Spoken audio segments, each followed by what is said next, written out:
Back in the early Miocene, around 16.3 million years ago, a prehistoric monster that was able to crush bones was one of the top predators of its time, occupying a similar niche to today's hyenas, the Epicyon.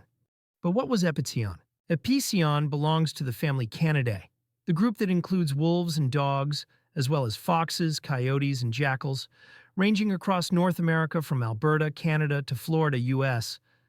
While it may belong to the same family as dogs, Epicyon wasn't anything like our beloved golden retrievers, French bulldogs, cocker spaniels, or border collies. It was part of a fearsome subfamily of canids known as the Barophagenes, or bone-crushing dogs. The Barophagenes were an incredibly diverse group, boasting more than 60 species. All of these species were endemic to North America, and like Epicyon, they also dominated ecosystems across the continent for millions of years. Some species of Barophagenes outlived Epicyon and survived until the early Pleistocene, meaning they lived long enough to see the onset of the Ice Age and the arrival of many iconic, cold-adapted megafauna. How large was Epicyon? There were three different species of Epicyon, but it's the type species Epicyon haideni that holds the title of the largest dog that ever lived. At 2.5 meters in length, 1 meter in height, and 125 kilograms in weight, this particular species of Epicyon was more comparable in size to a brown bear than your average Labrador.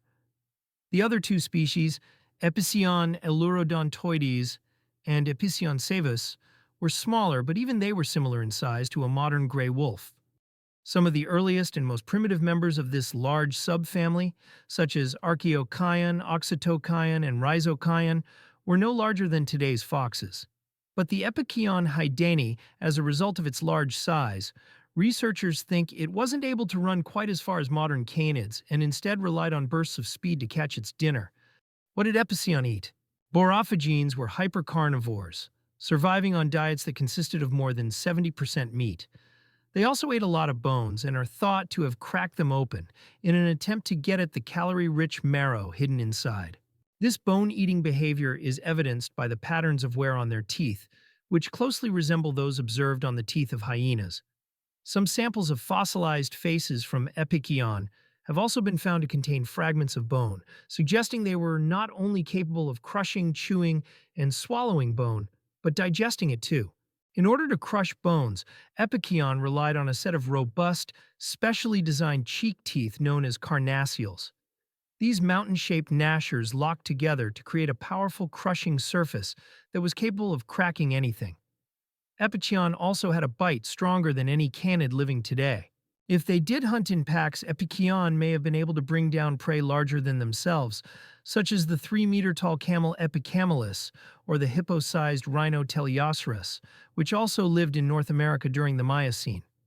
Why did Epicyon become extinct? Epicyon faced extinction roughly 5 million years ago, and there are several theories as to why the bone-crushing dogs faced extinction, but the most popular is that the oldest foes of dogs, cats, ultimately contributed to their demise.